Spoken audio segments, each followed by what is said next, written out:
सभी किसान भाइयों को नमस्कार। मैं कृषि विज्ञान केंद्र इंदिरा गांधी राष्ट्रीय जनजाति विश्वविद्यालय अमरकंटक से सभी किसान बंधुओं का हार्दिक अभिनंदन करता हूं। आज हम ग्राम मेड़ाखार में प्राकृतिक खेती की शुरुआत करने जा रहे हैं और आज हम देख रहे हैं ग्राम मेड़ाखार के किसान यहाँ पर विशेष स्वच्छता अभियान के तहत हम ये जीवामृत बनाने का बता रहे हैं आपको। सबसे पहले हम किसान भाइयों को बताना चाहेंगे, आज हम देख रहे हैं कि जिले के किसान डीएपी और यूरिया का एक प्रश्न हमेशा पूछ रहे हैं कि डीएपी मिल नहीं रहा है, डीएपी कब आएगा। ये सब समस्या हम जिले में देख रहे हैं। इस समस्याओं के समाधान के लिए कृषि विज्ञान केंद्र इंदिरा गांधी राष्ट्रीय जनजाति विश्वविद्यालय अमरकंटक किसान भाइयों के लिए जीवामृत बनाने का तरीका किसानों को दिखा रहे हैं। आज ग्राम मेड़ाखार के किसान इससे प्रेरित हो रहे हैं। इसके पूर्व में भी ग्राम बेलगवा के किसान, ग्राम लखोरा के किसान और ग्राम बेला विकासखंड अनूपपुर के किसान इस प्राकृतिक खेती के लिए आगे बढ़ चढ़कर हिस्सा ले रहे हैं। और आज हम ग्राम मेड़ाखार में जीवामृत बनाने की प्रक्रिया बता रहे हैं। सबसे पहले जीवामृत क्यों बनाएं? जीवामृत बनाने से हमें कई सारे लाभ है। जो डीएपी और यूरिया के पीछे का जो खर्च है वो बहुत ज्यादा है, बहुत अधिक है। इससे किसान को आर्थिक नुकसान होता है।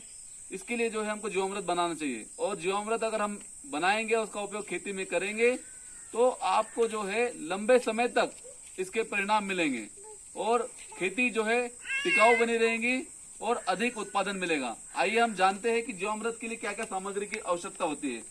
इसके लिए जो है सर्वप्रथम हमें 10 किलो गोबर की आवश्यकता होती है। गाय का गोबर या बैल का गोबर 10 किलो ये जो है इसकी आवश्यकता होती है।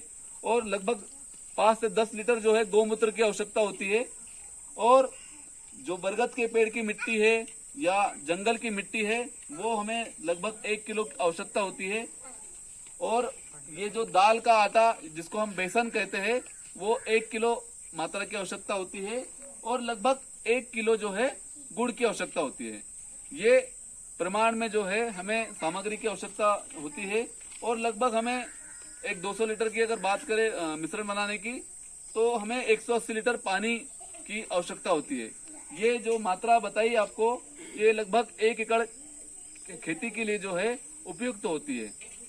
अब ये जो है कैसे बनाना है वो हमारे साथ में योगेश जी है, वो भी बताएंगे आपको किस प्रमाण में इसको मिलाना है। तो एक एक करके सामग्री को मिलाते की प्रक्रिया आपको बताएंगे। धन्यवाद चौहान सर। तो सर्वप्रथम जो 1 किलो गुड़ हमने लिया है उसको अपन गौमूत्र में उसको घोलेंगे। और ध्यान रहे कि जो गुड़ में डिमरी पाई जाती है, कंकड़ पाए जाते हैं, वो एकदम घुल जाए, उस हिसाब से अपने को घोलना रहेगा। उसके बाद में जब गुड़ अपना ये हाथ से घोल रहे हैं, गुड़ को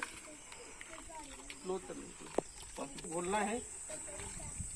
जब गुड़ पूरी मात्रा में घुल जाएगा, ये डिमरी थोड़ा दिखाएंगे, ये बिल्कुल भी नहीं रहनी चाहिए, इसमें पूरा एकदम मिक्स होकर नहीं एकदम लसलसा बन जाए। उसके बाद में हम जो अपने पास में दाल का आटा है या बेसन है उसको फिर उसमें डालेंगे हम। तो अब ये गुड़ हमारा घुलने वाला है। उसके बाद में इसमें बेसन के आटे को डालेंगे।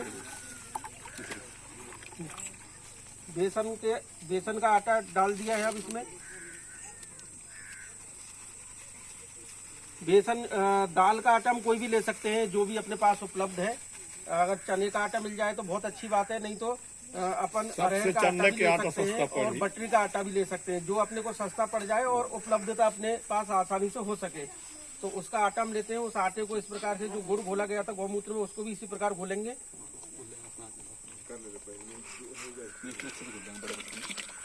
अभी घुलने के बाद में इसको अपन जो बड़े बर्तन में अपन ने पानी दिया है उसमें डाल देंगे, क्योंकि क्या है मात्रा थोड़ी कम रहती है तो अच्छे से नहीं हो पाता है। इसलिए एक बड़ी तगारी लेते हैं, उसमें पानी डाल लेते हैं और उसको अच्छे से घोल लेंगे।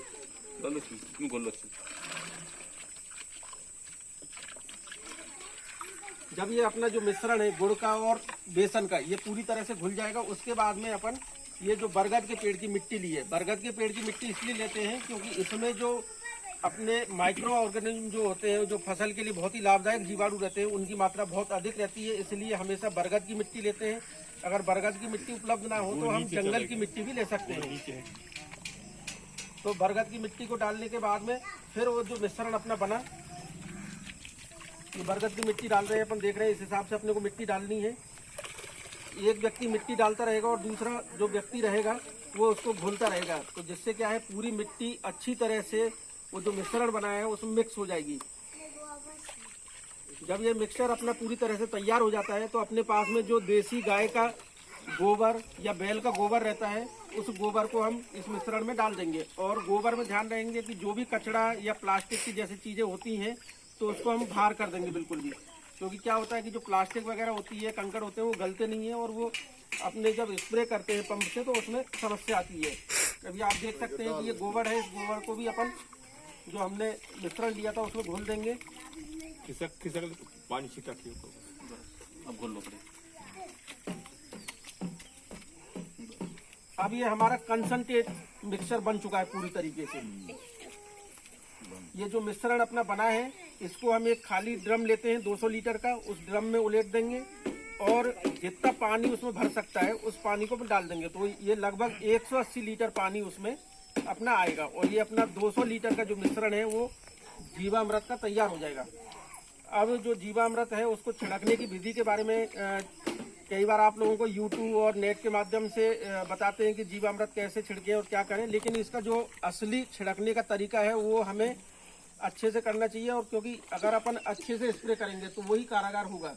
इसलिए जब फसल अपनी 10 से 15 दिन की हो जाती है तो अपन 5% घोल का छिड़काव करें। ये चीज़ का विशेष ध्यान रखें कितनी मात्रा में छिड़काव करना है और कब छिड़काव करना है।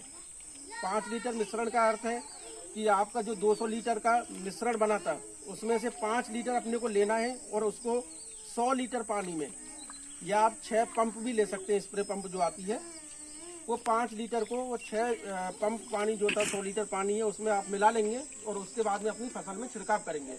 और ध्यान रहे 1 एकड़ में लगभग 5 से 6 पंप अपनी जानी चाहिए। ये संख्या 5 से 10 के बीच में हो सकती है। अभी आप देख रहे हैं अपना मिश्रण पूरी तरीके से बन चुका है। तो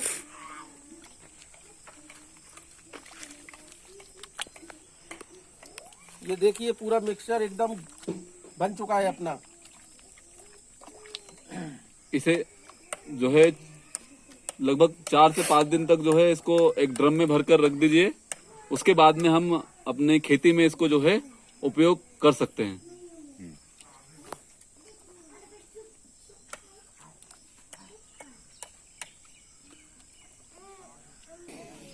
किसान भाइयों, अभी आपने जो है जीवामृत बनाने का पूरी विधि समझी, कैसे उपयोग करना चाहिए उसके बारे में समझा। तो मैं जिले के किसानों से आग्रह करना चाहूंगा कि इस जानकारी को आप जो है उपयोग करें, उपयोग में लाए और ज्यादा से ज्यादा किसानों को जो है बताएं, जिससे हम जो डीएपी और यूरिया की जो लागत है उसको कम कर सकने में ये कारगर साबित होंगी। ये डीएपी और यूरिया की किसान के फैक्ट्री है। अगर किसान इसको जितना ज्यादा बढ़ाएगा उतने ही अपने खेत में लाभदायक जीवाणुओं की संख्या बढ़ेगी और अपनी खेती में जो है उत्पादन बढ़ेगा। साथ ही साथ बताना चाहूंगा, जैसे धान, अभी अपने क्षेत्र में धान का रोपाई का कार्य चालू होने वाला है। जिस खेत में हम धान की रोपाई करने वाले हैं, इसे हम सीधे जो है मचाई जब हम करेंगे उस समय भी हम सीधे उपयोग कर सकते हैं। वो डालने में बहुत हमें आसानी से हम इसको उपयोग कर सकेंगे और इसके परिणाम हमें बहुत लाभदायक साबित होंगे। तो मैं पुनः कृषि विज्ञान केंद्र की ओर से सभी किसान भाइयों को जीवामृत बनाने के लिए संदेश देना चाहता हूँ कि वो बनाएं और ज्यादा से ज्यादा किसानों को ये जानकारी साझा करें। धन्यवाद।